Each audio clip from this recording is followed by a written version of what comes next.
Dimanche 11 mai 2025, bonjour, bonsoir à tous, c'est Komorebi. On se retrouve pour un nouveau live en cette fin de semaine. Normalement, il pourra durer une bonne longueur, je pense, vu l'après-midi qui se prépare du côté de la famille, donc ça fait plaisir. On va pouvoir traîner longtemps en live.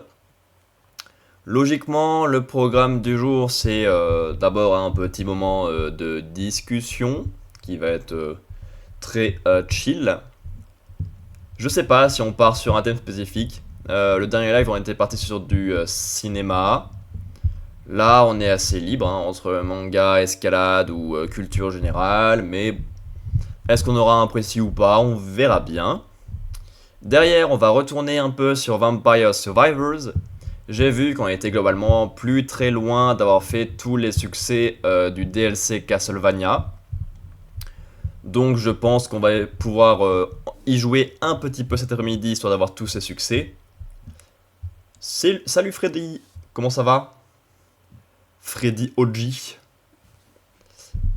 Euh, de quoi se faire donc ouais, tous les succès du DLC Castlevania. Peut-être pas chercher les secrets pour l'instant parce que j'ai toujours pas les secrets du jeu de base. Donc bon, bah, pour l'instant c'est pas très motivant de chercher ceux des DLC vu que j'ai pas ceux du jeu de base. Puis les secrets du jeu ont l'air bien chiants à récupérer et prennent plus de temps. Donc peut-être qu'on va éviter ça. Mais une fois les succès découverts, je pense me pencher vers Condemned, le jeu du prochain podcast de Plouf et Pseudo. Ah ouais? T'es allemand? Ou allemande? Et donc tu regardes des lives français pour apprendre un peu plus en direct et un peu plus de culture? Quelque chose comme ça?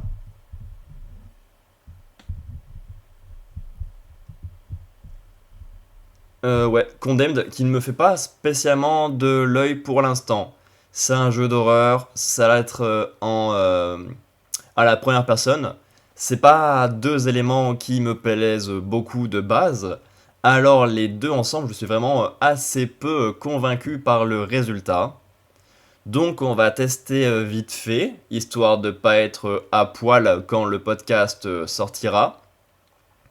Mais en fonction de si j'arrive à m'y accrocher un peu ou pas, il y a moyen qu'on abandonne assez vite. Je vais pas m'emmerder 8 heures pour écouter un podcast qui serait compréhensible sans avoir joué au jeu. Voilà, globalement dans l'idée. Donc nous, la dernière fois qu'on s'est vu, c'était...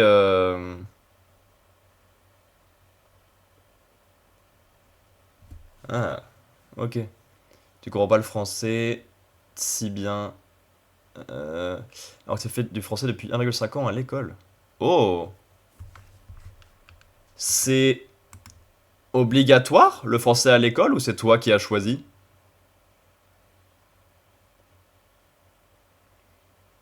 Parce que moi, plus jeune, j'ai fait de l'allemand à l'école pendant 7 ans. J'ai pas spécialement beaucoup de reste. Je suis globalement pas convaincu de l'apprentissage. Ah oui, I don't understand. Ouais, mais. Qu'est-ce que tu veux que je te dise? Moi, je vais parler en français ici, hein. Non, bah c'est bien, tu vas bouger ma bouche, déjà, c'est pas mal. Bon. Merci beaucoup pour le follow, Freddy. Ça fait très plaisir. Freddy07 Oak devient une lueur.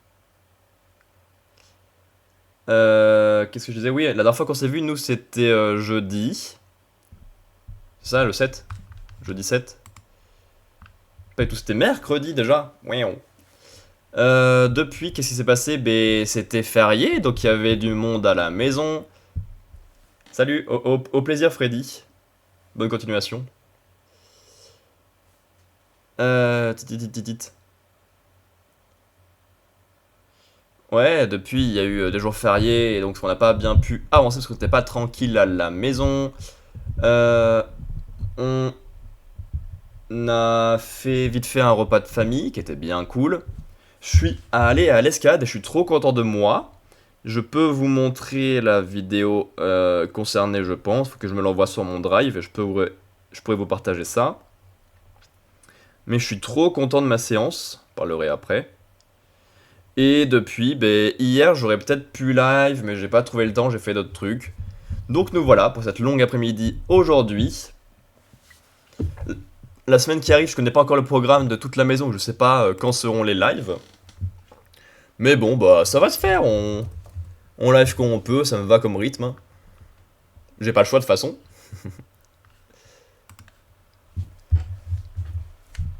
Ah mais la vidéo elle va mettre longtemps à s'envoyer. Et donc ouais, pour l'escalade, on s'est échauffé bien tranquillement. Après on a fait un jeu avec les copains, où on a pris des blocs qu'on avait déjà fait, avec un niveau moyen. Donc c'était des bleus, donc le niveau 3 sur 6 de la salle. Et le but c'était d'y arriver du premier coup. Sinon on était éliminé. J'ai un copain qui a perdu dès le deuxième bloc que j'avais choisi, donc j'ai entraîné sa perte et je suis un peu déçu. Et pourtant le bloc était pas si dur. Derrière on s'est fait rejoindre par deux autres grimpeurs qui étaient dans les parages. On a tous les 4 survécu aux autres bleus qu'on a fait. On est parti sur une rouge, donc le niveau 4 sur 6. On a tous raté le premier tour, parce que c'est un bloc sur lequel on avait tous un départ pas très convaincant. Donc on s'est dit, on fait plusieurs essais, jusqu'à ce qu'il y en ait au moins un qui arrive. Et au deuxième tour, on est 2 à avoir réussi le bloc. Ce qui fait qu'on a que 2 à passer sur la deuxième rouge. Deuxième rouge que j'ai passé du premier coup, et mon adversaire non. Donc petite victoire de mon côté. Voilà. Par contre derrière je suis retourné sur une blanche, donc le niveau 6 sur 6. Ça fait un moment que j'essaye de l'affronter et de la passer. Parce qu'elle est vraiment pas dans mon style. Moi je suis un singe littéralement. Quelqu'un dans la force, dans les grands mouvements et pas du tout dans les mouvements minutieux. Voilà, c'est bon, je vais la vidéo. Hop. Google. Pas du tout dans les mouvements minutieux. Mais là, donc c'est les prises violettes. On voit quand même que c'est quand même des petites prises. Là, tu peux à peine rentrer tes doigts en hauteur dans la prise et c'est vraiment pas profond. Là, c'est tout, c'est pas profond non plus. Donc être minutieux sur les doigts comme ça au début, c'est une galère pour moi. Et j'ai vu personne faire le bloc avant moi. Du coup, j'ai dû réfléchir, apprendre tout seul, créer moi-même ma propre méthode. Donc c'était un gros boulot pour savoir comment placer les pieds pour soulager ces horribles doigts. Et donc la solution, ça a été monter d'abord le pied droit pour aller chercher ça. Retirer le pied droit pour aller chercher ça. Remettre le pied droit pour aller chercher le volume au-dessus. Là ensuite il n'y a pas eu de difficulté. Mais une fois entre les deux volumes, donc on va voir à partir de ici, je pensais que cette horrible prise qu'on n'avait pas utilisée jusqu'ici, c'était un pied gauche. Il était extrêmement mauvais, mais j'ai passé beaucoup de temps à essayer de m'équilibrer sur ce pied gauche en montant le pied droit par là, en faisant plein de trucs à la con, qui marchaient pas. Parce que j'avais déjà essayé de monter mon pied gauche là où il y a ma main, mais ça fait très mal, parce que c'est très haut et très à gauche. Mais finalement, j'ai fini par comprendre que c'était la solution. Il fallait affronter la douleur et forcer sur cette jambe pour se relever et se décaler. Et finalement, la petite prise, elle sert juste à caler la contrepointe du pied droit.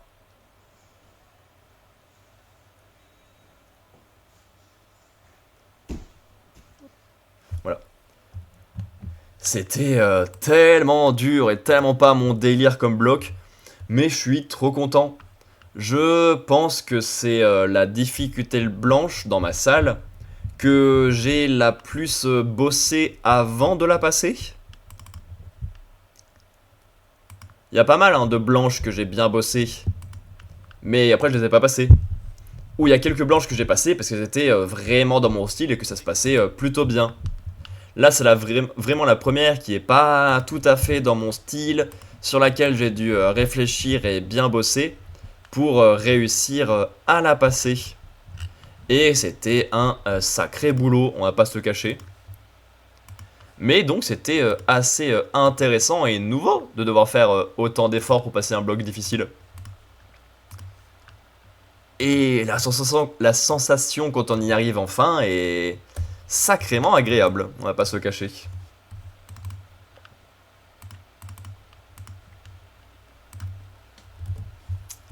Voilà, hein.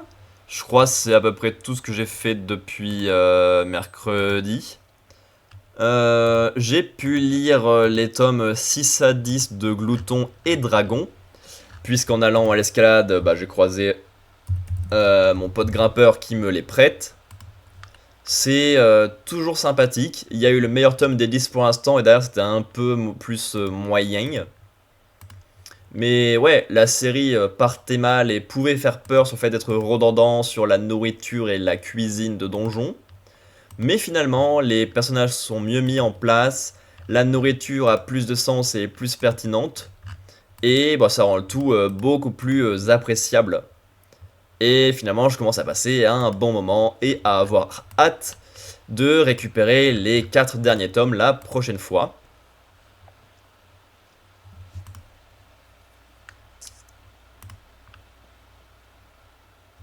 Hop, voilà.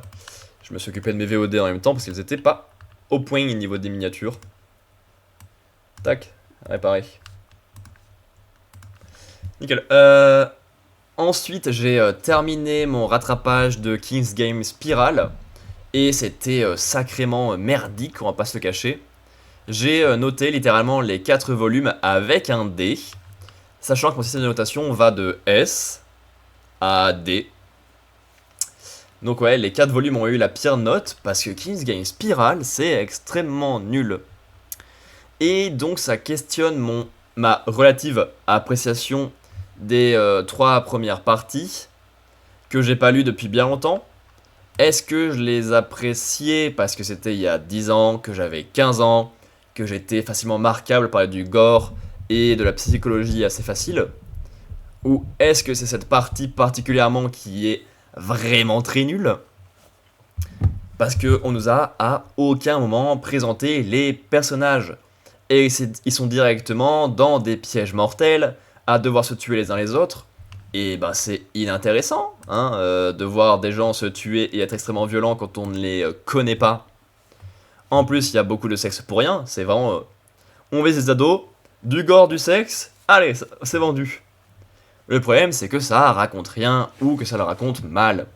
Le but, c'était d'expliquer pourquoi Natsuko Honda de la deuxième partie était aussi folle et aussi inintéressante. Et l'explication, c'est qu'elle était normale, mais dans sa partie, il y en avait une très folle et beaucoup qui étaient déjà bien fous, hein, à vouloir tuer les gens assez rapidement et assez facilement sans explication. Et donc d'un coup, elle est passée de gentille à folle. Donc l'explication est assez merdique et limitée. Et le peu que voulait apporter la partie ne sert donc à rien. Trop bien. Voilà. Mais c'est pas grave, on en a fini avec les mangas pour l'instant. On attaque les 3 must-have du mois. Il y a moyen que ce soit cool. Même si c'est pas des histoires spécialement connues et reconnues, il me semble. On va voir ça. Il y aura bientôt les premiers achats du mois de mai. Et les 4 derniers volumes de Glouton et Dragon. On a de quoi faire. Et surtout, j'ai regardé Mourir or Not Mourir sur YouTube hier, le film de Thomas Combré. Thomas Combré que j'avais découvert dans l'émission de Davy Mourier, Bad News, évidemment. Émission que je ne suis plus maintenant, mais j'ai vu que Thomas Combré allait faire son film, donc ça m'intéressait beaucoup. Il y a beaucoup de monde que j'apprécie dans ce projet, et je pense que ça aide mon appréciation globalement. J'ai passé un bon moment au début, et après le film s'essouffle un peu et j'aime pas du tout son rythme, malheureusement. Et surtout, on est assez proche d'un film de Dupieux, genre un truc un peu con où personne se pose de questions et tout le monde prend ça au sérieux, qui parle de cinéma et qui utilise le cinéma. Il manque juste le retournement final qui joue un peu avec le fiction ou pas, pour que ce soit un Quentin Dupieux de qualité. Et là, bah ouais, il y a un petit souci de rythme et une fin, bah, basico-basique. Alors que le reste commençait à partir un peu loin et était sympathique. Tuer des gens comme un grand malade pour faire un film le plus sérieux possible, alors que t'es un mauvais réalisateur, que tu fais le film à la base juste pour ne pas mourir toi, parce que t'as mal interprété ce qu'on t'a dit, c'est un sujet à la con qui est censé bien marcher. L'humour marche bien, mais bah ça traîne un poil trop en longueur sur la fin malheureusement. Mais vu le budget, vu le temps alloué, c'est un excellent film quand même. C'est plus un A d'encouragement pour le monde et pour le contexte du film qu'un A pur et dur d'appréciation. Je pense que j'aurais été plus neutre à la base, ça aurait été un petit B, quelque chose comme ça.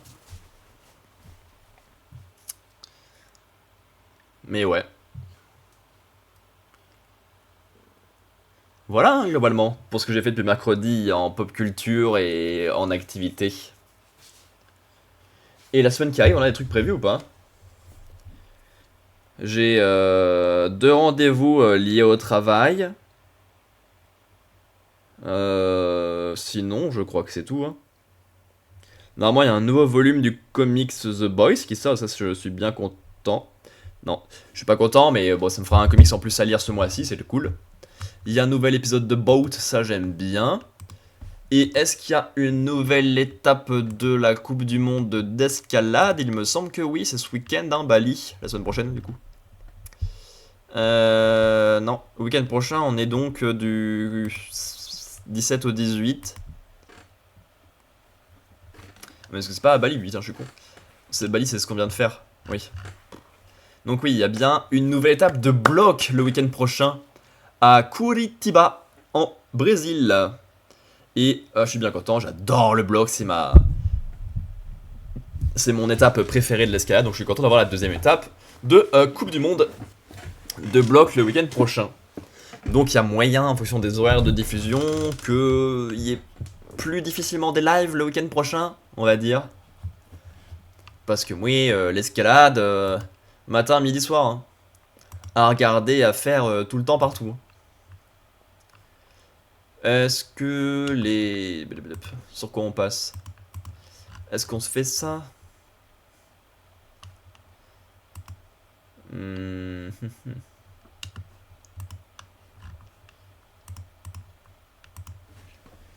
Tac, tac, tac, tuk, tuk.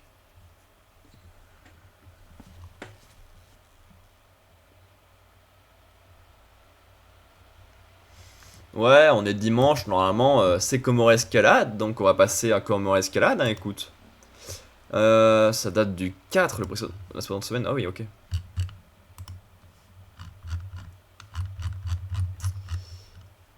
Nananana. 4, 4.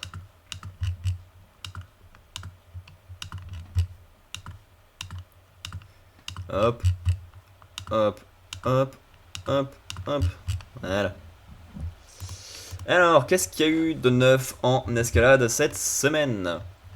La semaine dernière, c'était l'étape de Coupe du Monde d'escalade à Bali, en difficulté. On a Max Burton qui a réussi à passer la demi-finale en étant 8ème sur les 8 qui passent. Parce que Sorato Anraku, le favori de la saison qui a été trop fort aux étapes précédentes, qui s'est raté au milieu de la voie et qui a terminé en 16ème position. Sans ça, le petit français ne passait pas en finale. Globalement. Et malheureusement, chez les femmes, elles sont 6 à avoir fini égalité. Et non, 8 à avoir fini égalité. Elles sont départagées avec les scores des qualifs, ce qui n'est pas favorisant pour la française. Mais ça, je l'avais déjà vu, du coup, c'est pour ça que je passe un peu plus vite. Ouais, la française qui est là. Dommage, hein. Elle a fait 4ème des qualifs dans l'ordre de celles qui ont fait égalité, alors qu'il fallait être 3ème pour passer. Et Erin McNish en grande forme, hein, qui a fait 3-1-1 sur les 3 premières étapes. Alors que je pensais que ce serait Sorato Anraku le plus fort, mais il a fait 1-1-16. Mais bon, ça je l'avais déjà vu. Et Max Burton, qui donc est passé en premier pendant les finales. Donc bah soit on s'est dit la voie est facile, soit il a d'Etsa, ce chacal. Et en voyant les autres grimper et tomber très tôt sur le mur, et ben finalement il a sacrément géré. Hein, qu'il y en a qui font 12 et 16, c'est que c'est dur. Et quand la majorité tombe vers le 30, c'est que c'est très dur. Donc eux 3 sont monstrueux d'avoir fait 42, 41 et 39 prises. Et Eric McNeese qui arrive en haut. Ah oui, c'est vrai. C'est le temps qui a départagé, globalement. Enfin, Aïe a presque fait son top. Elle était à quelques secondes de clipper la dernière dégaine. Erin, Esha et CO sont toutes les deux arrivées en haut, mais c'est la demi-finale qui les a départagées. Donc on a du bloc le week-end qui arrive au Brésil, puis encore du bloc le week-end d'après, de la vitesse le week-end d'après, mais ça enchaîne de fou en fait la saison, et parce qu'il y a beaucoup d'étapes en fait. Il y a beaucoup d'étapes. Parce que globalement c'est toutes les semaines. On a eu bloc, difficulté vitesse, pause,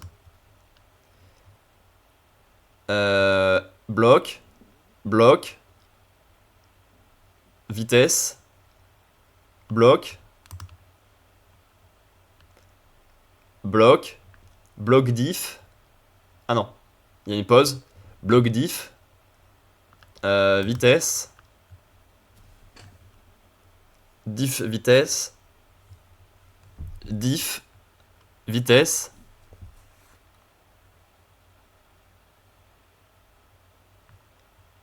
Championnat du monde jeune, ok, bravo à vous.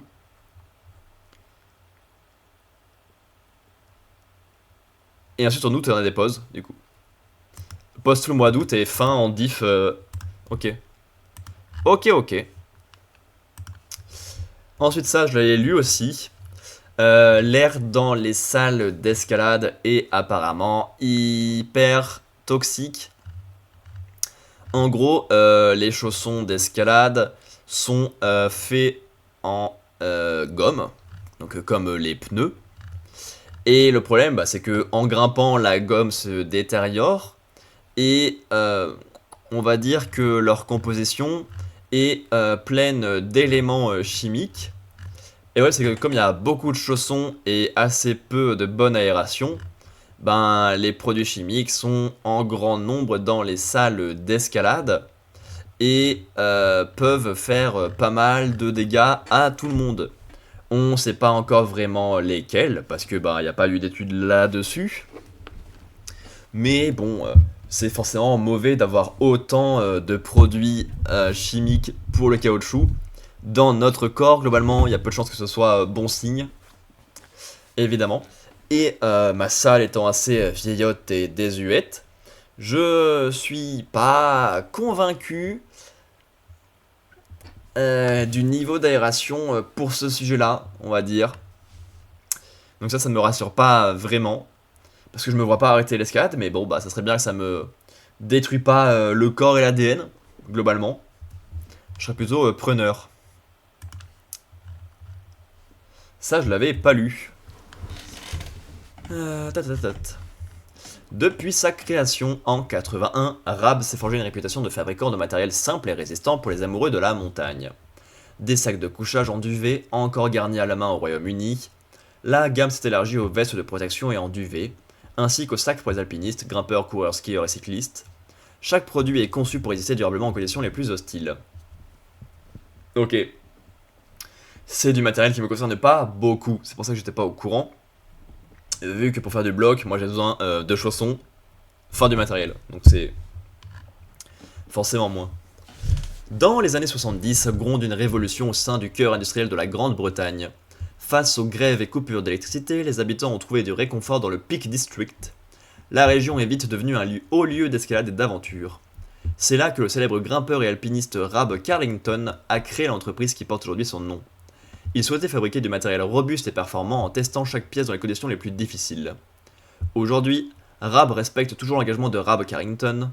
La marque utilise des matériaux de pointe à l'efficacité éprouvée pour concevoir du matériel durable qu'il vaut mieux réparer que remplacer, tout en suivant une stratégie RSE rigoureuse. Momentum, on s'en fiche ça, j'ai pas lu, Alliant des tissus techniques à un design moderne et audacieux, la nouvelle collection de vêtements d'extérieur Momentum proposée par Rab est conçue pour vous accompagner au sommet, lors des trails ou sur les parois rocheuses, ainsi que pendant vos moments de détente.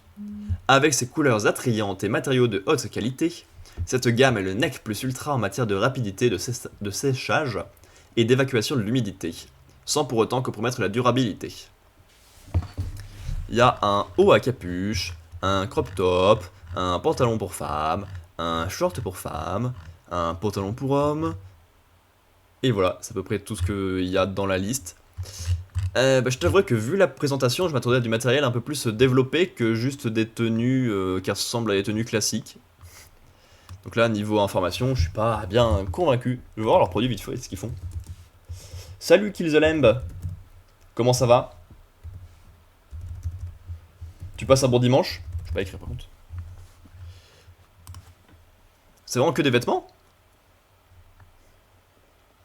Mais c'est étrangement vendu, non? Ah non, il y a de l'équipement aussi.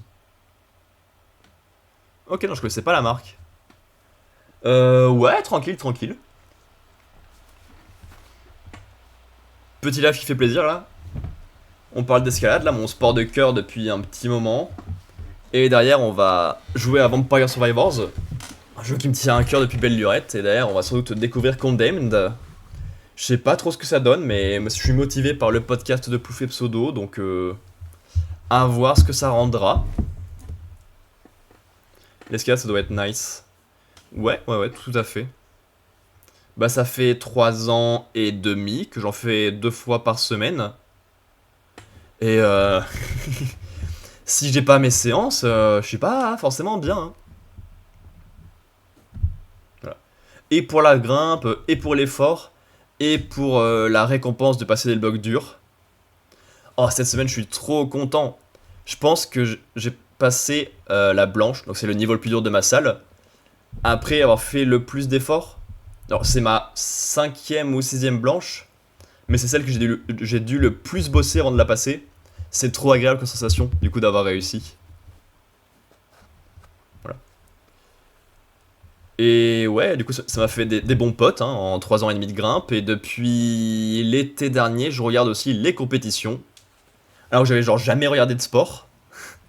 Parce que je crois que je suis devenu passionné, globalement, on peut dire ça. Tu fais un peu de sport, toi, Kill? Ou pas du tout?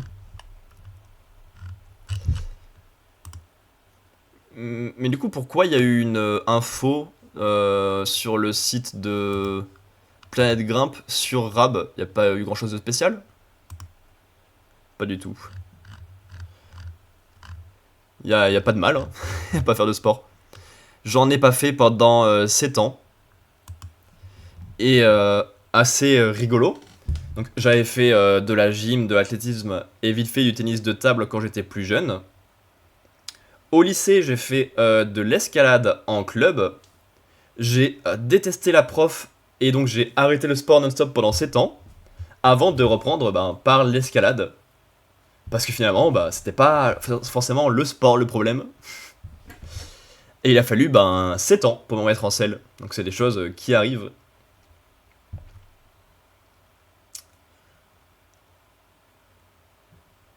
Est-ce que t'es un peu cinéma ou manga, Kill? Vraiment, c'est 2 passe-temps qui me passionnent pas mal au global. Manga un peu. Ok. Ouais, c'est vraiment les trucs qui m'occupent le plus, je pense. On va dire quand j'ai du temps libre. Et les mangas depuis un petit moment. Ça fait 13 ans que j'ai commencé à m'en faire acheter puis à m'en acheter. Tu lis lesquels? En ce moment, j'en ai pas mal en cours, même si j'en ai de moins en moins, parce que j'ai réduit un peu les nouveautés, parce que j'avais un trop gros budget manga. Mais là, récemment, je lis Glouton et Dragon, grâce à un pote qui me les prête. Donc un peu un truc d'heroic fantasy classique, où les personnages visitent des donjons. La spécialité du manga, c'est que les personnages mangent les monstres qu'ils tuent dans le donjon. Ce qui apporte quand même une nouveauté non négligeable. Et je me suis rattrapé pas mal de parties de JoJo's Bizarre Adventure en manga aussi, récemment. Et toi, t'es sur quoi en ce moment? Ou c'est quoi les un peu de manga que tu lis? Parce que de base, je pourrais bien montrer ma collègue, mais elle est pas dans la même pièce. Et je peux pas déplacer mon live comme ça. Ouais, tout à fait, j'ai lu. Et c'est vraiment pas mon manga préféré de ce duo d'auteurs. Je préfère tellement Bakuman. Les deux mangas ont rien à voir du tout, hein, mais j'ai tellement plus d'attache à Bakuman.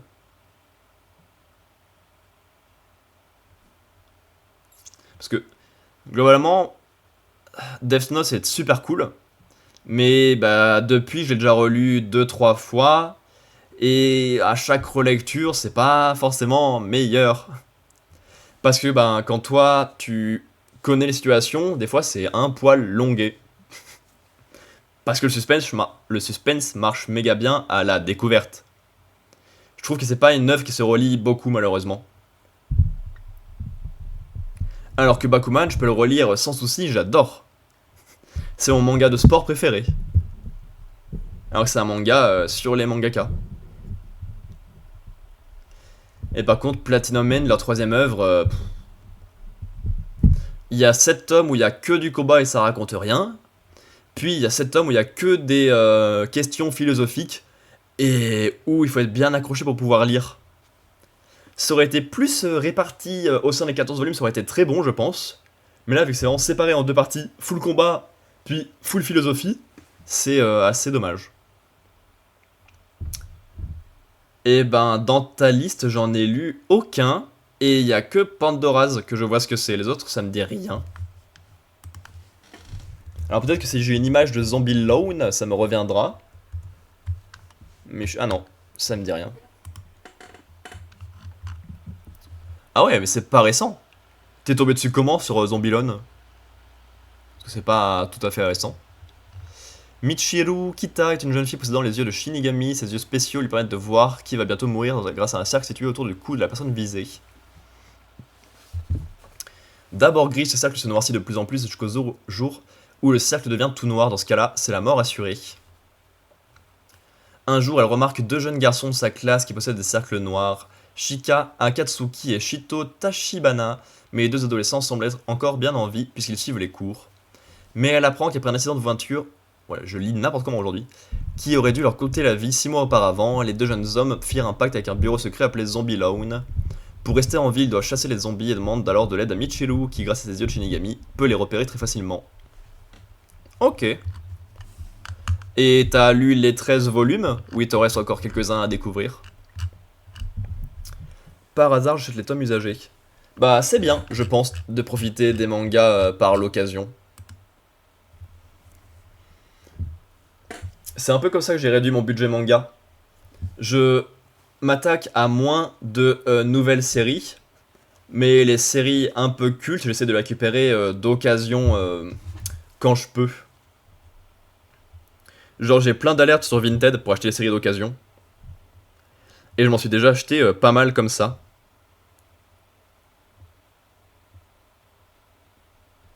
C'est comme ça que je me suis fait 7 parties sur 8 de JoJo. Il me reste plus que la partie 5 pour avoir tout récupéré d'occasion. Ah, j'ai réussi à trouver. Achat. Je me suis récupéré King's Game Spiral, mais ça c'était extrêmement nul, mais c'est juste pour compléter parce que j'ai un esprit complétionniste à la con. Ça c'est JoJo. Je me suis récupéré Birdman comme ça. Est-ce qu'il y en a d'autres, des mangas? Je me suis récupéré un peu de Neuro le Mange Mystère. J'ai récupéré Mon Concert Couillon. Des Mayom Hero. Des Kingdom Hearts. Des Hideout. Deadman Wonderland. All You Need Is Kill. Kid I Luck. Des Radiantes aussi? Oh, j'avais oublié. Ah, mais je m'en suis acheté plein, il y en a plein que j'avais oublié. Lady Greyman, plein de trucs. Et les 58 premiers tomes de Naruto. T'es en cours de rattrapage de Naruto ou tu connais déjà ce qui se passe après? Parce que ça c'est un classique. C'est pas moi qui les possède, c'est mon petit frère. Donc pour l'instant on fait collection partagée. Family Chronicles. Moi je trouve rien. J'ai abandonné après un moment où j'ai perdu l'intérêt. Ouais, ouais. Sur la fin, ça devient largement moins bon. Je comprends qu'on puisse abandonner. Familia Chronicle. Je connais pas plus, même avec le titre correctement. C'est ça, c'est Danmachi?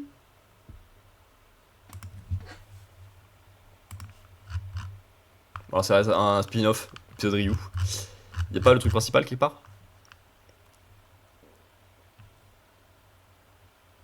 Non, c'est ça.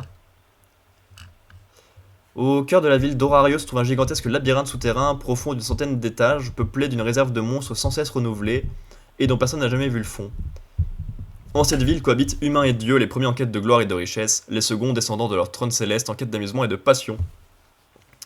Ces divinités forment des familias, des groupes d'humains recevant leur bénédiction pour prendre part d'une façon ou d'une autre à l'exploration du donjon. Mais tous les habitants d'Orario ne participent pas activement à la conquête du titanesque labyrinthe. Parmi eux, Ryu est une figure entourée de mystères, une serveuse du restaurant à la fertile maîtresse, dont la force laisse entrevoir un passé probablement loin d'être tranquille. Mais quand des ennuis trouvent leur chemin jusqu'au palier de l'auberge, Ryu se voit obligé de mener l'enquête. Ce qu'elle découvre alors, c'est un nid de vice et d'avarice trônant impunément dans les nuits d'Orario, les casinos. Ok.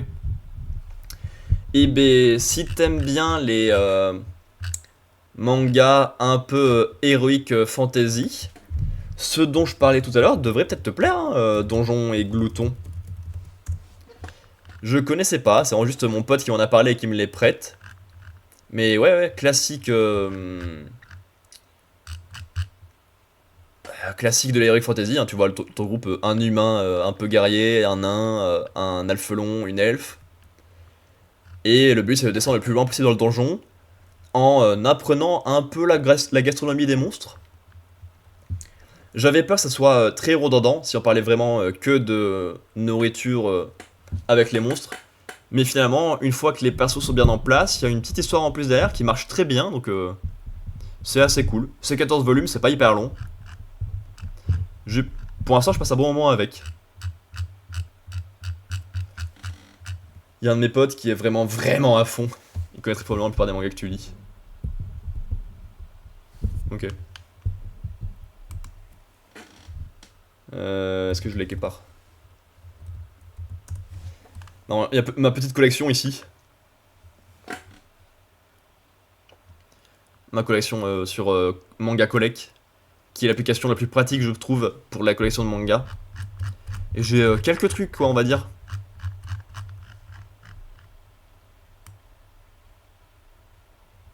Wouhou!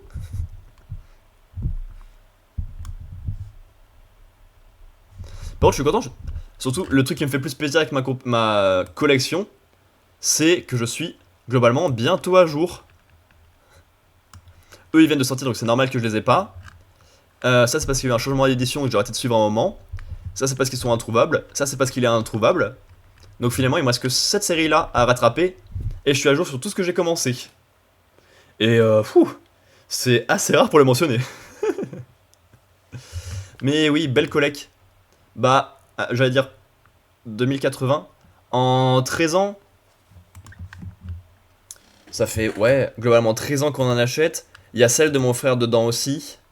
Donc ça fait pas mal d'occasions, pas mal d'anniversaires, pas mal de Noël. Mais globalement, vas-y, 2080. Oula! Ah ouais, ça fait 160 par an. Et donc 13 par mois. Ah ouais. L'occasion a bien aidé, je crois. Ah, je pensais pas que ça faisait autant. Ouais, ouais. Non, j'y pense. Non, mais ça doit faire plus de 13 ans, hein. J'espère. Aïe, aïe, aïe, aïe, aïe. Ok, donc toi, t'aimes bien, mais sans plus. Et donc, ça serait quoi tes passe-temps? Attends, j'ai une idée pour te la montrer, ma collection. Je vais la prendre en photo et me l'envoyer sur mon drive. Comme ça, tu pourras voir vite fait à quoi ça ressemble. Je reviens. Ah, toi, pourtant, si tu veux, tu peux me dire quelles sont tes passions, si t'as des trucs artistiques, d'autres médiums que tu consommes plus que les mangas ou quoi ou qu'est-ce. Je reviens.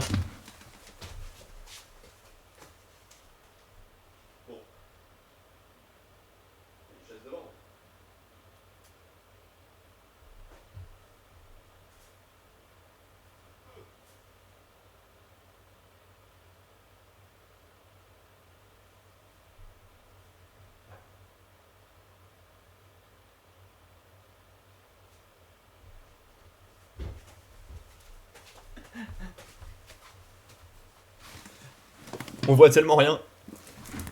Les étagères, elles sont engoncées là, on voit très peu. Mais bon. J'ai une bonne collection de jeux N64, 105 cassettes. Ah ouais. Ah, je t'avouerai que j'aime bien jouer, hein, mais c'est pas ce que je consomme le plus. J'ai un rythme très mauvais. Je joue pas très souvent et c'est rare que je fasse des grosses sessions. Est-ce que t'es particulièrement un gros joueur ou juste surtout un gros collectionneur? Parce que même là-dessus, ça me fait de l'œil, hein. J'ai pas mal d'alertes Vinted pour des vieux jeux d'occasion, mais ouais, j'ai jamais passé le pas.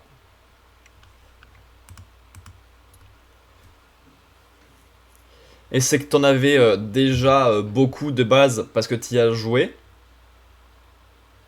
Puis tu t'es dit, oh bah, vu que j'en ai déjà une trentaine, hop, on part sur une collection. Ou c'est vraiment juste, tu t'es dit, la N64 c'est cool, donc ça ferait plaisir de récupérer.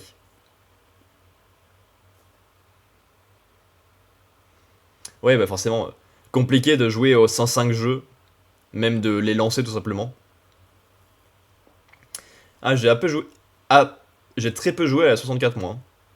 On l'avait chez mes grands-parents, mais il y avait genre 6 jeux quoi. Et c'était rare que j'aille chez mes grands-parents tout seul, donc on était forcément en multi. Donc ça limitait un peu les choses.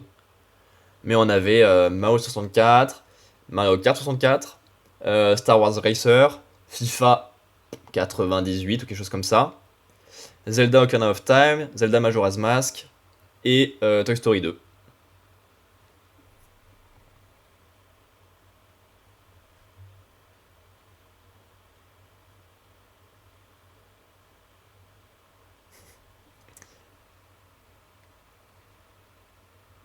Je sais pas, en fait, on dirait que c'est dur à répondre aux questions sur comment elles atterrent. Bah, ouais, ouais. C'est possible, hein, si tu t'es jamais posé la question et que tu touches à beaucoup de choses, peut-être c'est dur de ressortir un truc particulièrement, je sais pas. Mais t'aimes bien tout ce qui est science? Ah, ok. Ça se manifeste comment? Tu fais des trucs par rapport à ça? Tu regardes des émissions de science? Ou juste tu sais que t'aimes bien?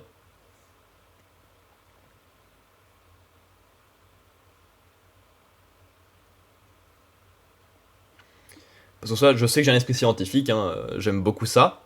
Mais bon, bah après, je fais rien en particulier envers cette appréciation. Bref, du coup, vite fait, ma collection de mangas. Étagère bien chargée. Bon, déjà, un truc très propre devant. La pièce, elle est pas qu'à moi, ok? Ça, c'est pas mes affaires. Là-haut, j'ai des boîtes qui sont remplies de mangas. Merci Meian de faire des boîtes comme ça qui sont pratiques pour le rangement. Donc là, il y a plein de Karakuri Circus, plein de Kengan, plein de Kingdom. Là, il y a deux rangées de mangas parce que j'ai plus la place dans mes étagères. Et sinon, ça fait toute la suite comme ça. Et de l'autre côté, t'as la même chose en parallèle, comme on le devine ici. Tac. Pareil, ça c'est pas à moi, ça c'est pas à moi. La suite des mangas. Là, c'est les mangas que j'ai commencé à lire ce mois-ci. Qui sont ici pour l'instant, le temps de les ranger. Et après, comme on devine, il y a encore des mangas ici, dans l'escalier du lit. Mais normalement, la pièce va être en travaux prochainement pour en faire une vraie chambre d'amis. Donc on a un bureau qui va dégager de la pièce, le lit qui va dégager, les étagères qui vont être disposées différemment et un clic-clac. Donc à voir comment ça rendra prochainement. Et surtout, ça va être la merde à déménager ça, hein. Parce que déménager 1800 mangas, je crois, parce que du coup c'est mon frère, on a 200, ça va être une horreur. Et je suis plus ou moins intéressé pour me faire des étagères personnalisées ou un peu plus à la bonne forme. Parce que les Billy d'Ikea, elles sont Si les billes d'Ikea, elles sont pratiques pour les mangas, elles sont pas au top non plus. Elles prennent beaucoup de place pour pas mal de pertes quand même. Donc ça serait bien que je me trouve quelque chose de plus personnalisé, mais pour l'instant, j'ai pas de plan. Si ma maison passe au feu, c'est une catastrophe. Ouais, ouais, ouais. Il faudrait que je les fasse assurer, mes mangas, je crois. Ça serait une bonne chose. Effectivement. Et donc, par rapport à ta collection de N64, c'est quoi ton jeu le plus rare que tu possèdes? Soit parce qu'il est introuvable, soit parce qu'il est très cher. C'est souvent les deux.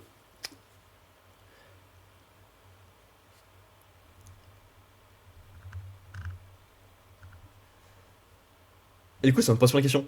Donc ça, est-ce qu'il y a un jeu que t'as pas et que t'aimerais trop rajouter à ta collection? Et est-ce que t'as un objectif de collection? Ou c'est juste quand t'en trouves, tu prends, mais si t'en trouves pas plus, c'est pas grave. Voilà, je crois que c'est les questions qui me sont venues tout à l'heure.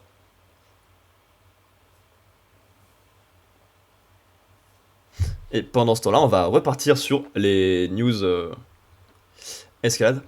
Ocarina of Time Collector Edition est assez rare. Je sais même pas ce qu'il y a de spécial avec cette édition. Alors, est-ce que j'ai trouvé des informations dessus en Big 2025? Il y a des chances. Ah ouais, ok, première offre que je vois, c'est à 250 €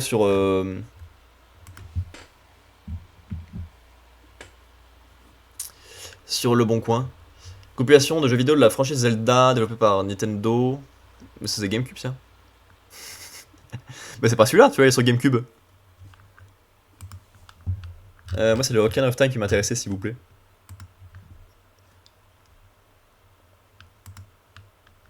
Y a pas plus d'infos de ce qu'il y a de spécial?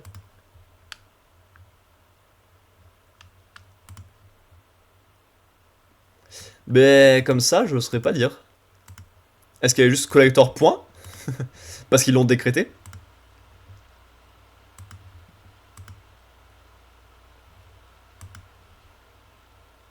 La cassette est or. Ah ok, c'est ça la différence. J'avais bien vu la couleur, mais je me suis dit, quand même, 250 € pour une cassette en or, mais ok. J'achète les meilleurs jeux, je me fous un peu des jeux de sport. Ah ouais, je me doute. Voilà, la collection de tous mes FIFA sur Nintendo 64. Trop bien, non? Mon préféré, c'est le 99, parce que vraiment, ce qu'il apporte de nouveau, c'est exceptionnel. Ouais, non, on est assez peu là-dedans, effectivement. Ok. Pouf. Vite fait quelques news en plus, du coup. Fermeture de Vertical Art à Lyon. Il pose des questions aux dirigeants, parce que ça a fermé de manière assez brutale la semaine dernière. J'ai dit manga et cinéma. Je pense que c'est les deux médiums sur lesquels je passe le plus de temps. Ça m'arrive aussi de lire comics, BD, romans, de regarder des séries, de jouer à des jeux. Mais c'est surtout cinéma et manga que j'aime pas ce terme, que je consomme le plus. Même si en ce moment j'ai un peu plus de mal à motiver à aller au cinéma ou à regarder des films tout court. Mais c'est quelque chose qui m'intéresse beaucoup quand même. Blablabla. Donc ouais, la salle à Lyon, elle a fermé après 6 ans. Et ils expliquent pourquoi. Bon, ça, je m'en fiche un peu. Ok, voilà, fin de la news, ça m'intéressait pas en fait. Les résultats de la Coupe d'Europe à Bruxelles, je les ai vus en direct, donc c'est bon. Ça, s'il y a le bloc quelque part.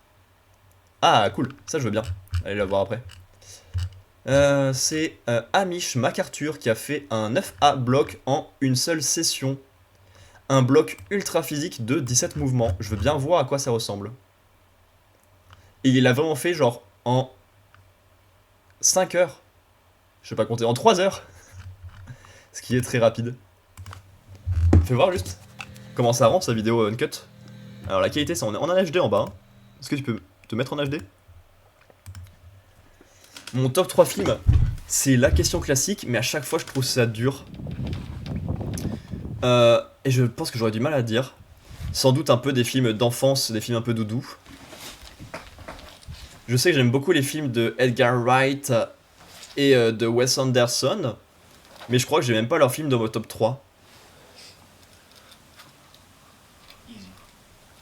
Je pense que en film doudou que j'ai découvert récemment, ça serait Little Miss Sunshine. J'adore ce road trip à l'américaine pour aller voir un concours de mini-miss. Come on, Hamish. Ah, il a beaucoup forcé là, je crois.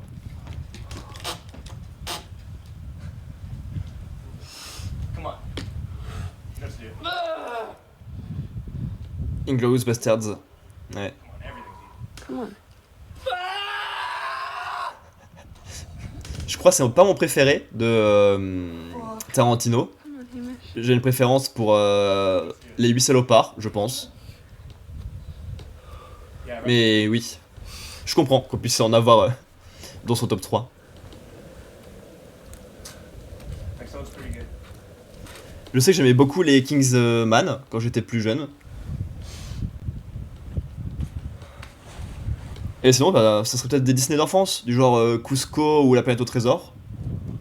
You're good, Hamish. Moi, je suis un 2000. Je crois pas, non.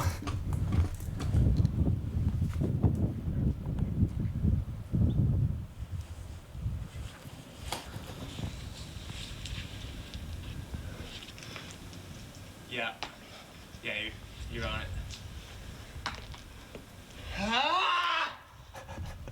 Et bien, il crie beaucoup.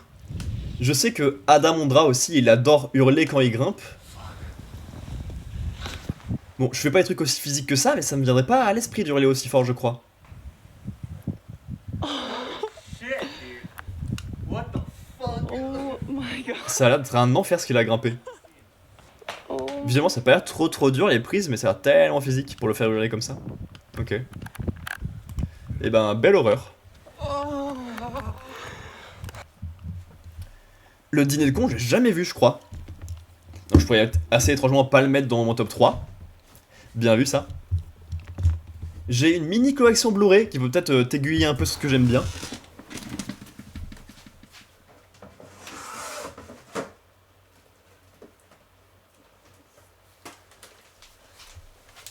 Hop, ma collection qui tient dans ma main.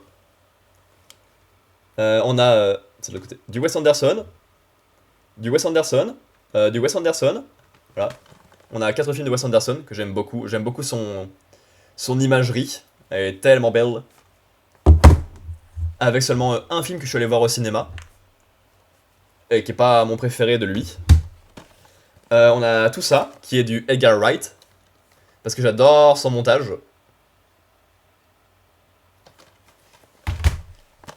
On a donc Little Miss Sunshine, qui je pense donc fait partie de mon top 3, hein, si je me suis emmerdé à le récupérer en Blu-ray. Et après, j'ai Marquis, j'ai jamais vu le film, juste... oh, l'histoire est complètement con. Je suis abonné à la chaîne de Mr. Fox. Ça fait 2 ans qu'il fait un top des vidéos YouTube de l'année. Cette année, je me suis amusé à découvrir toutes les vidéos de son top. Dans la liste, il y avait un mec qui parlait du fait qu'il avait édité de lui-même un vieux film qui s'appelle Marquis. Et donc, bah, la vidéo était cool, je voulais le soutenir, j'ai acheté le film, j'ai aucune idée de ce que c'est.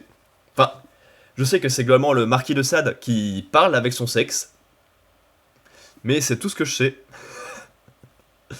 Ouais. Étrange façon de fonctionner. Et tu sens du coup j'ai un peu moins d'attache avec ce film qu'avec le reste de ma collection. Est-ce que c'est des films français? Non. Edgar Wright, il est anglais. Donc en plus d'aimer son montage, j'aime bien son humour. Je crois qu'il est britannique, ouais. Wes Anderson, il est américain, malheureusement. Malheureusement. Que c'était genre si horrible que ça.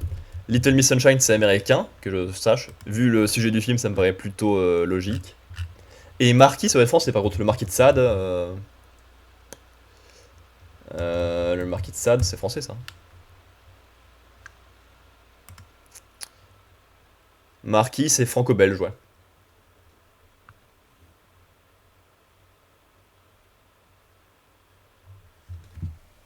Ok. Mais ouais, il y a des films français que j'aime bien, mais je les ai pas encore dans ma collection.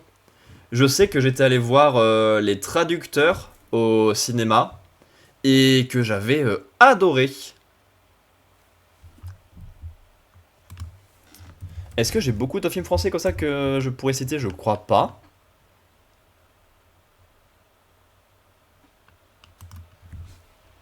Ouais. Mon top des films que j'ai mis sur Letterboxd, ça a sans doute bougé, parce qu'il y en a que j'ai pas dépassé depuis longtemps. Mais ouais, ça donne ça. Parasite, The Fabelmans, Watchmen et Little Miss Sunshine. Mais bon, il y en a... c'est sans doute... parce que ça fait un petit moment, je crois, que j'ai pas vu. Est-ce que j'ai beaucoup de films français dans ce que j'ai vu? Sous mes listes là. Shutter Island, dans mon top 3, je l'ai pas vu, Shutter Island. Je l'ai pas vu, je l'ai pas vu. Par exemple, dans ceux que j'ai vus en 2025 pour l'instant, j'ai Mars Express en film français. Alors le nom français du film je sais plus, mais ça c'est français. Ça c'est français. Ça c'est français. C'est un film disponible sur Arte qui était très cool. Ça c'est pas français mais c'est extrêmement nul. Je suis un grand fan de Megamind. Je pense que c'est mon DreamWorks préféré. Et il y a eu un direct toute plateforme Megamind 2. Et il pue la merde, c'était horrible. J'ai adoré découvrir.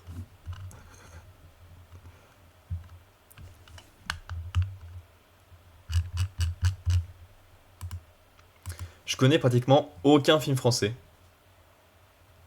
Ah, donc c'est pour ça que tu t'es dit que tu connaissais pas. Ok, je comprends mieux la logique. Ah ouais. Après, je pensais que c'était des noms qui avaient assez tourné. Edgar Wright notamment. Genre la trilogie Cornetto avec Simon Pegg et Nick Frost. Donc Shaun of the Dead, Hot Fuzz et le dernier pub à la fin du monde. Je pensais que ça avait un peu plus tourné que ça. Après, on est chacun dans ses bulles de connaissances, donc bon, bah, c'est difficile de deviner ce qui est vraiment connu ou pas, mais... Voilà, bah du coup, c'est ça, Edgar Wright. Là, parce que tout à l'heure, je vais peut-être montrer un peu vite. Mais, hip. Là, il y a la trilogie Cornetto. C'était dur à trouver en français quand j'ai voulu l'acheter. Et il y a ces autres films. Baby Driver, Scott Pilgrim et Last Night in Soho.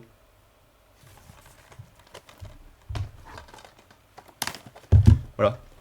Et du coup, bah voilà, je me suis pris toute sa collection parce que bah, j'aime bien l'artiste. J'adore son montage et son humour anglais.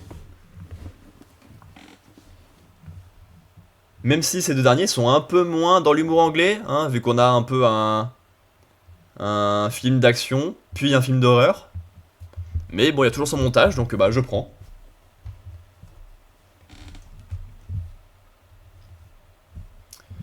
Et Wes Anderson, c'est plus connu, ça serait Fantastic Mr. Fox, The Grand Budapest Hotel et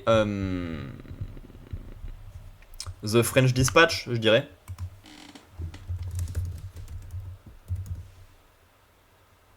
Detroit Rock City, ah j'ai pas vu.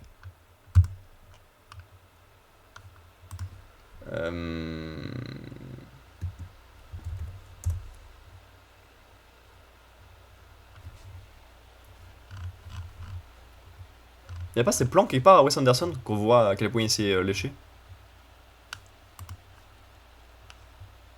Voilà. Oui, on devine un peu l'idée. Ah mais non, mais c'est derrière ma tête. Gros débile. Là. C'est souvent un peu dans cette idée de symétrie et de construction globale. Il aime beaucoup faire des décors très colorés qui enferment un peu les personnages, qui sont face à face comme ça. Dans l'idée. Et je trouve ces films très esthétiques qui marchent bien. Pour Detroit Rock City, je connais pas. Une comédie musical. Ah ouais, ok. J'ai très peu de connaissances en musique. C'est vraiment le domaine sur lequel je suis le moins à l'aise. Que ce soit en musique pure, en musique de jeux vidéo, en musique de film, c'est souvent ce qui me marque le moins. J'ai pas l'oreille musicale, j'ai mis très longtemps à m'intéresser un peu à la musique, donc j'ai pas les refs. Donc je savais même pas que c'était une chanson de Kiss. Et t'aimes bien le groupe Kiss à la base ou c'est vraiment juste le film que t'aimes bien sans apprécier plus que ça le groupe? Hawk, Jam, Trip et Lex sont les 4 meilleurs amis du monde. Ils aiment la marijuana, le hard rock et plus particulièrement Kiss. Un jour, Jam arrive à obtenir 4 tickets pour le concert de Kiss, mais sa mère brûle les tickets quelques heures avant le concert, et il ne reste que peu de temps aux 4 jeunes pour retrouver de nouveaux. Ils se séparent et vivent chacun des aventures dingues et hilarantes.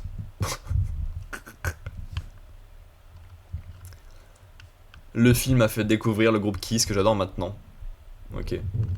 Ah, c'est Alexis Thomasian et Donald Renew, les premiers à la VF. Bon. Bah, ça peut pas être mauvais, la VF. Ok. Alors, je suis pas très métal, donc je pense que même si je découvre le film, je serai pas trop dans Kiss après, mais tant mieux hein, si ça t'a fait découvrir et aimer. Oui, j'écoute la grande majorité de ce que j'écoute en français. Même la chanson, même les chansons. La plupart des trucs que je regarde ou que j'écoute, c'est en français. Par esprit de confort, principalement. Sans doute par habitude et par le fait que j'ai jamais été spécialement déçu, aussi. T'es quelqu'un de la VO, toi, du coup? Ou pas?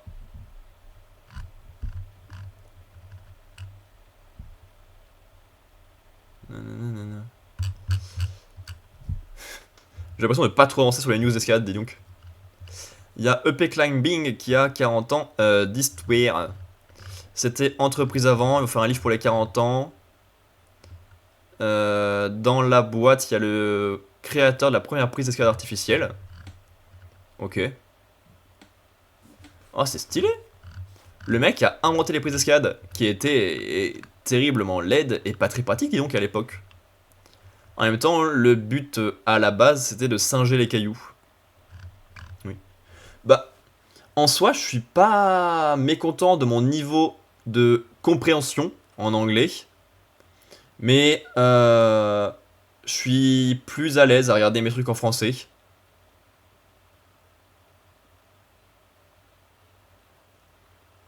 Donc ouais, question d'habitude. Le doublage sur modifie une grosse partie de l'acting. Ben... modifie, ouais, surtout. Parce que oui, ils mettent du jeu dans leur voix, dans leur intonation, dans leur accent. Et forcément, tu peux pas tout retrouver au même point au niveau du doublage français. Même si eux aussi hein, font des efforts sur leur voix, leur intonation, leur accent. Tu peux pas retrouver forcément ce que l'acteur a fait. Donc oui, forcément c'est modifié. Je comprends.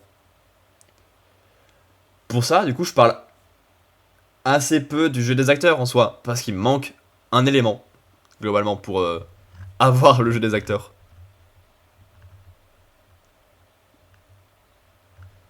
Ouais.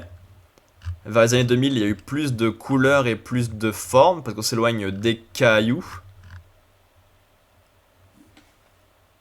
Ah oui, d'accord. Je savais pas que ça ressemblait à ça les premières compétitions. En fait, ils imitaient juste purement les cailloux. Un mode, le seul vrai escalade qui existe, c'est les cailloux. Si on en fait à part sur des faux murs, faut que ça soit des cailloux quand même. D'accord. Drôle.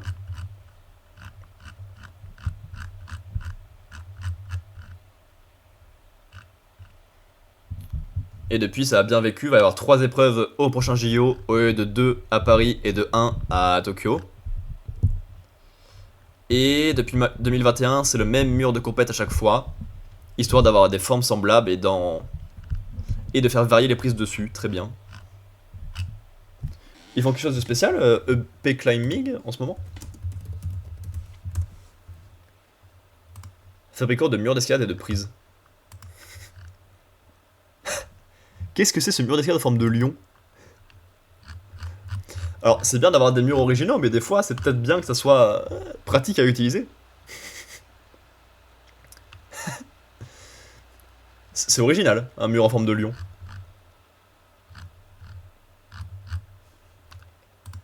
Ouais.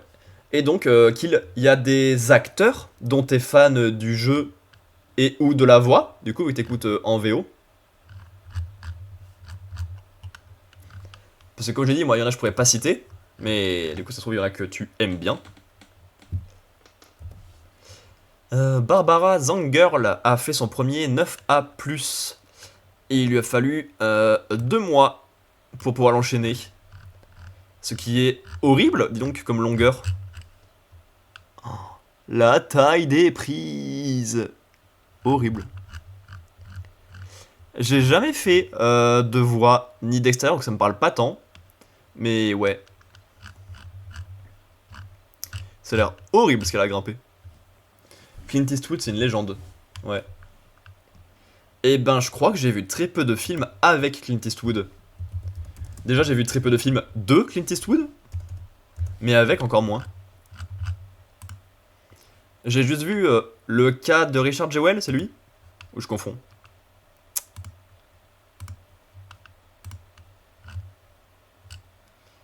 Y a pas une filmographie plus jolie que ça? Parce que là, elle est... Le truc est immense. Ouais, moi j'ai juste vu le cas Richard Jewell, je crois, c'est tout. Que j'ai beaucoup aimé. Donc je suis pas contre son style, le fait d'en découvrir. Mais ouais. C'est comme regarder les vieux westerns avec Clint Eastwood, l'histoire se situe dans le Far West des États-Unis, il n'y a pas plus américain que ça. Donc oui, au niveau du contexte et de la logique, c'est normal. Je comprends. Bah, en soi, Little Miss Sunshine, ça serait cohérent de l'écouter en VO.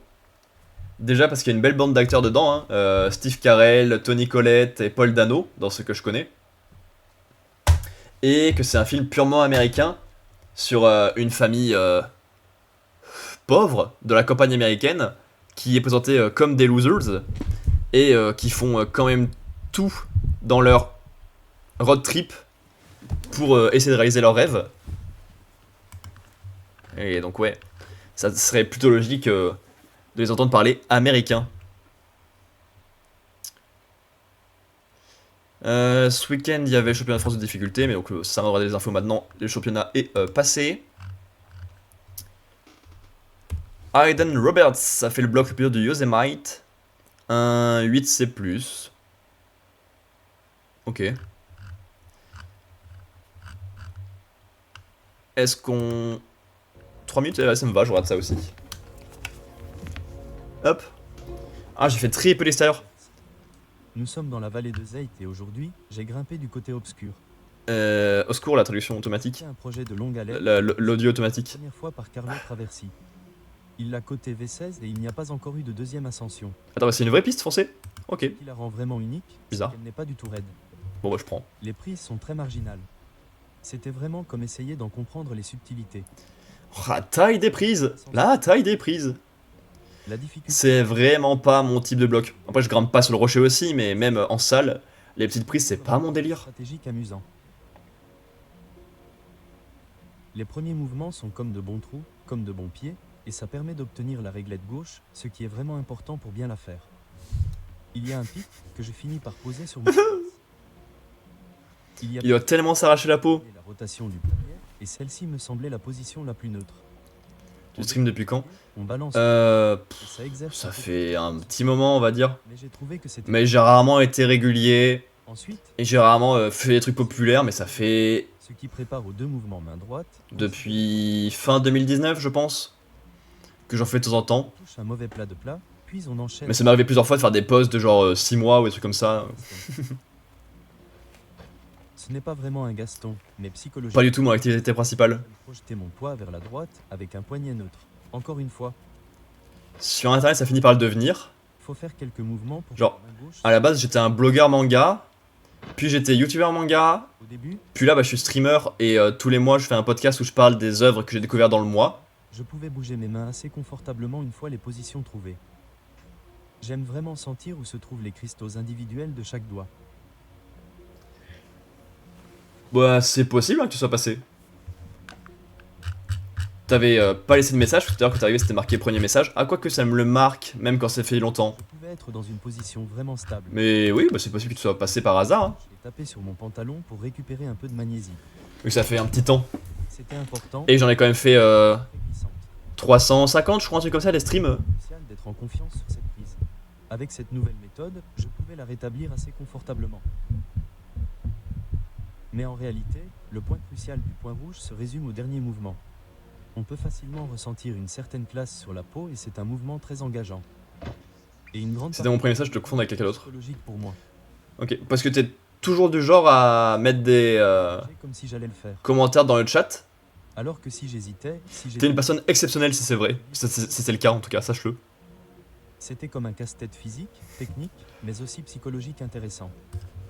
Et Parce que quand on est un minuscule streamer, c'est hyper agréable.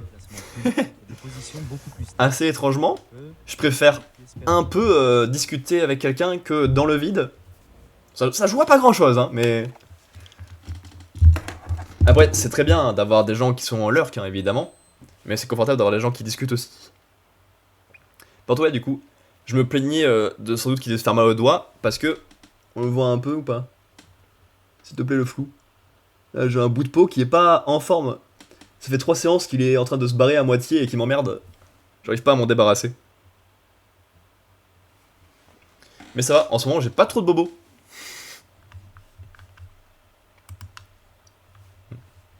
Mais en tout cas, ouais, t'as bien du courage. Je suis pas souvent en spectateur sur Twitch, mais c'est plutôt rare que je commente. Je m'y mets de plus en plus quand je regarde des vidéos YouTube pour soutenir ou pour répondre à des questionnements dans les commentaires. Mais ouais.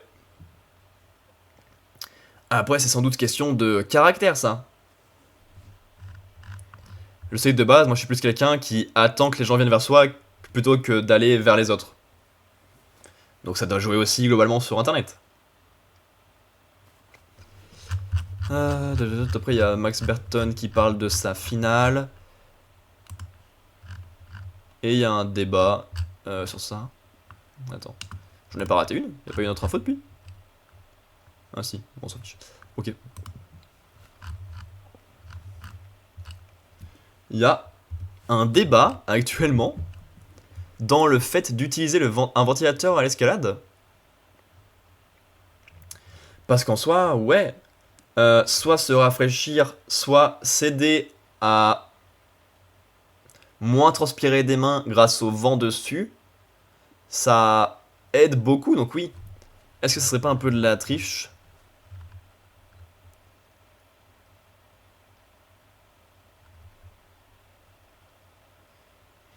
Donc ouais, il y a une question. Déjà, est-ce que on peut utiliser ou pas? Est-ce que ça réduit la difficulté du bloc ou pas?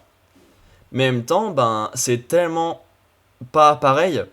Tu peux être quelqu'un qui transpire beaucoup des mains, ou tu peux être quelqu'un qui transpire assez peu. En soi, la magnésie c'est censé équilibrer un peu ça, mais il y a toujours un gros écart là-dessus. Mais dans beaucoup de sports, il y a des écarts de physique et de génétique. Et utiliser des outils pour s'aider, ben, c'est un peu de la triche, globalement je trouve aussi. Ouais.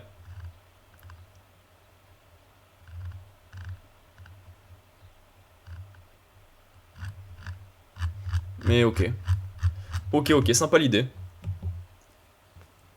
Je sais que je suis pas trop du genre. Bah si. Ah, c'est assez étrange. Je suis du genre à transpirer un peu des mains à l'escalade, mais j'utilise quand même pas de magnésie. Et on n'est pas beaucoup dans la salle à pas en utiliser. Donc je sais que les petites prises ou les prises un peu plus dures à tenir, j'ai plus de mal. Et ceux qui passent après moi aussi, assez étrangement. Mais bah, j'aime bien, moi, grimper sans magnésie et avec mon vrai niveau, sans artifice. J'ai tellement connu de gens sur Twitch, des merveilleuses personnes. Bah... Merci pour cette abnégation, Kill, ça fait plaisir. Et bah tant mieux si tu t'y retrouves. Et donc tu fais comment pour trouver ça? Est-ce que tu fouilles les catégories discussion avec 0 viewer ou quelque chose comme ça? Et t'aimes bien y passer une tête? Ou t'as quand même des gens chez qui tu reviens régulièrement au fur et à mesure du temps?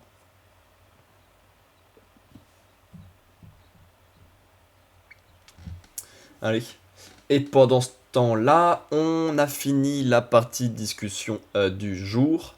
Et on va passer sur Vampire Survivors. Un jeu qui va être totalement incompréhensible pour les néophytes. Mais j'ai trop envie de lancer le jeu, j'aime trop le jeu. Ça fait belle lurette, comme on dit, quand on est un petit jeune comme moi. Que je suis dessus et que j'avance petit à petit. Mais le temps de rattraper un peu mon retard sur le jeu, vu que j'ai pas commencé le début, il y a des nouveaux DLC ou des nouvelles mises à jour, ce qui fait que j'arrive toujours pas à être à jour. Mais aujourd'hui, j'aimerais bien terminer de récupérer les succès du DLC Castlevania. Parce que depuis qu'il est sorti... Vas-y, une image, s'il te plaît.